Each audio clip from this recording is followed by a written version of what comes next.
Most note apps now come with a graph view, which is one of the most popular features among note takers. Honestly speaking, I thought it was just a gimmick that's not really useful and therefore never used it, but it turns out it's actually pretty handy. So in this video, let's have a look at why graph view exists and compare the best note apps with graph view. Probably the most useful way to use graph view is for visual discovery of connections.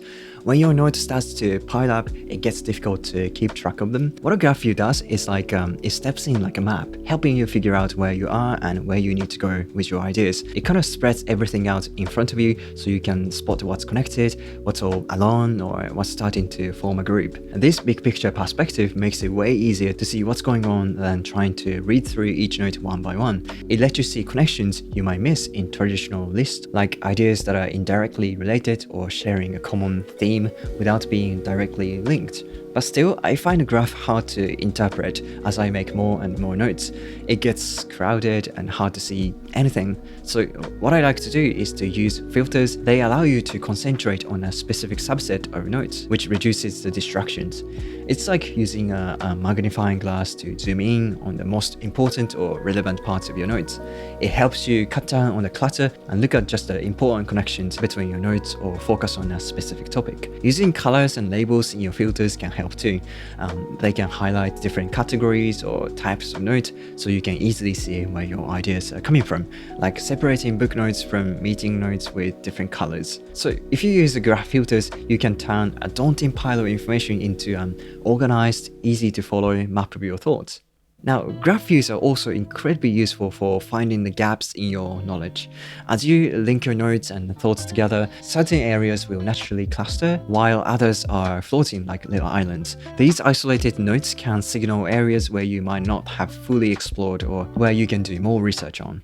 Also, if you're trying to make writing a daily habit, but not sure what to write about, you can always see your graph and look for those little islands. The graph view can be a useful tool for rediscovering and reviewing your older notes. As you're scanning your notes, you might come across notes or thoughts that you haven't reviewed for a long time. The process of exploring these connections visually can be more insightful than going through folders or doing searches because it's more serendipitous. You're not looking for something specific, but you might find something unexpectedly relevant. This is especially true if your notes are densely linked. If you have a habit to link notes each time you write something, your graph can show you how seemingly different ideas might be linked. Now, I used to think graph view was just a visual gimmick. The fact that it's aesthetically pleasing is actually good because it motivates you to write more. Being able to see your knowledge base expand actually feels amazing. It provides a tangible sense of accomplishment, which can be hard to get with a traditional note app. And that good feeling can motivate you to keep your notes organized and up to date. So it's not just about looking good. Your graph can actually inspire to learn new things and write more.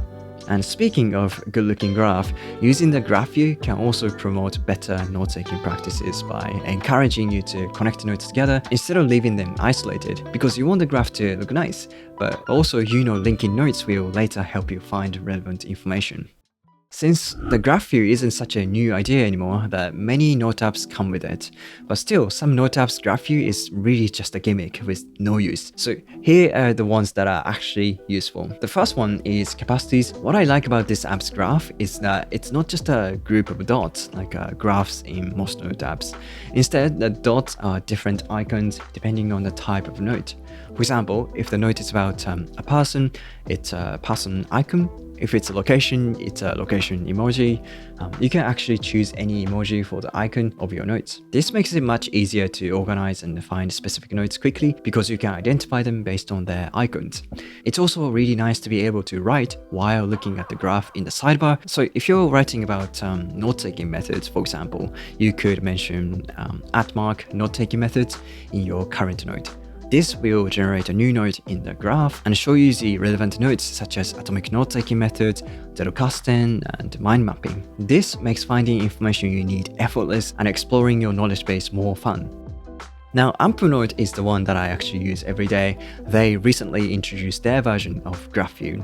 It may look like a typical one, but they have the best filtering options, which I think is crucial to make it actually useful. You can see the bubbles are color-coded depending on the tags of each note. If it's a daily journal, for me it's green, and if it's related to work, it's red.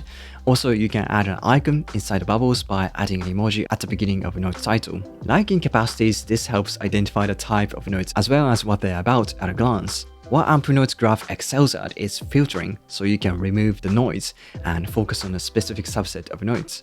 There are many ways to organize the graph using different filters. One way is to use the tags. If I wanted to see the notes about a specific topic, I can select the tag and see what notes I have about it, and even find where I can dig deeper by seeing the sides of the bubble, because the smaller ones indicate there's not much content inside them. But there's more. I also like to use categories. For example, by using task list, you can find a project with to-dos left that you should work on. I like to review them once in a while to see if I forgot any important things. If they're no longer important, I can click and drag and select them at once and archive them. And this feature is actually very useful, but not many note apps have. For instance, you can filter to see all the untagged notes, then select them to apply a tag at once, or even create a link to a note. And speaking of review, weekly review using GraphView is actually pretty fun. I can set the time range to last week so I can see all the notes I interacted with during that time. I could open each daily journal to reflect on what I did, saw, read, and worked on. Weekly review is much more fun this way, since everything is laid out on screen, and you can also see the connections and patterns of your notes. Anytype is also getting very popular because of its Notion and Apple Notes-like UI and features. Its graph view is similar to that of Capacities. Instead of dots, it's icons, which is helpful, but filtering options are quite limited. You can only toggle to show links, relations, and isolated notes, but instead it has another type of visualization called flow, which literally shows the flows of how notes are connected, meaning it doesn't just show that they are linked, but also which direction they are linked. This can be useful to quickly understand the context and the relations between them. Now, finally, if you have a specific way you want to use graph, note apps like Obsidian and Logseq are perfect for that, because they have tons of customization options so you can build your dream setup. It comes with lots of filtering options with tags, attachments, groups, and you can even customize the thickness of lines and how the animation works too. Plus, by installing plugins, you can make more customization. It's even possible to change the styles of the graph, like the colors and the shape of the bubbles, as well as the layout, so it's easier to organize it the way you like. This is the best thing about them, that you can customize to your heart content. But it can also suck your time and you might end up wasting a lot of time and energy, so you want to be careful about that. Okay, GraphView might look like just a gimmick to some people, but it can be a lot more useful if you use it right. Personally, I've been using Amplenote and love the way they implemented GraphView. If you're interested in how I use Amplenote, you should check this video out. Okay, and thank you so much for watching to the end. I will see you in the next one. Bye.